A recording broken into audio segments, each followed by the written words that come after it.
At gumugulong na ang investigasyon sa mabilis na paglubog ng MV Tricia Kirsten 3 sa Basilan. Ilan sa mga sinisilip ang posibleng overloading at ang kakayahan ng barko dahil sa kalumaan nito. Nakatutok live si Gino Gaston. Gino. Emil, wala pang linaw sa ngayon kung ano ang nagdulot ng paglubog ng isang passenger ferry kagabi malapit sa Basilan kung saan 18 ang nasawi. Nang lumargang MV Tricia Kirsten 3 mula Zamboanga City Port noong linggo ng gabi, papunta sana ng Hulosulu, maayos naman daw ang panahon, sabi ng mga opisyal ng Basilan. Maayos din at walang problema na nai-report ng MV Tricia. Pero ilang minuto bago mag-alauna ng madaling araw kanina, habang nasa may malapit sa barangay Labok-Labok, nag-distress call ang MV Tricia.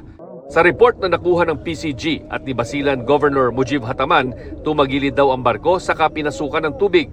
May nagsasabi na pinasok na ng tubig bago tumagilid. Ang sigurado, mabilis daw na lumubog ang MV Tricia. Aalamin kung may sinalubong na malalaking alon din ang barko. Ayon sa Philippine Coast Guard, lahat na posibilidad iimbestigahan nila. Kasama na dyan kung overloaded ang RoRo vessel. Ang sabi ng PCG Commandant Ronnie Hill Gavan, 344 ang kabuang sakay ng MV Tricia Kirsten 3. Nasa 317 ang pasahero habang 27 ang crew. Bukod dyan, may 23 hanggang 27 itong crew. Ang maximum passenger load ng RoRo ay 352 passengers. Bukod pa dyan, may lulanding daw itong mga truck. Aalamin din ang seaworthiness ng MV Tricia na 31 taon na mula ng ginawa. Base sa website ng marinetraffic.com, 1995 daw ito ginawa sa Japan. Binili ng Allison Shipping Lines Incorporated noong taong 2020.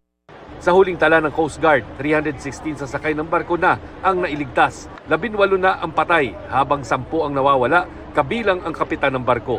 Sabi ng Maritime Industry Authority o Marina, iimbestigahan nila ang trahedyang nangyari sa pakikipagtulungan sa Philippine Coast Guard.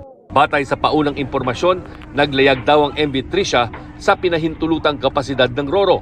Kinumpirma ng Marina Regional Office 9 sa lungsod ng Zamboanga na ang lahat ng kinakailangang dokumentong pangkaligtasan at naaayon sa batas ay valid at may bisa sa panahon ng insidente. Aalamin daw nila ang buong pangyayari at kung sino ang dapat panagutin. Patuloy ang search and rescue ng PCG sa lugar ngayon at hinahanap ang mahigit 20 nawawala pa.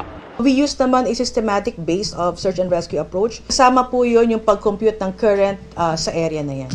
Yung lakas ng hangin din, so kasama yan. Iniutos na ni Pangulong Marcos na hatiran ng agarang tulong ang mga nakaligtas na pasahero sa Basilan at Zamboanga City.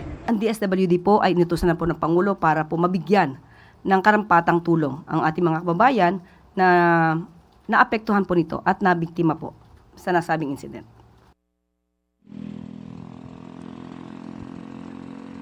Emil, hindi pa raw nakakausap ng Philippine Coast Guard ang operator ng nasabing barko na Allison Shipping dahil sa ngayon ang priority ay hanapin pa yung mga nawawalang pasahero na posibleng palutang-lutang pa hanggang ngayon sa karagatan. Emil. Gino Gaston.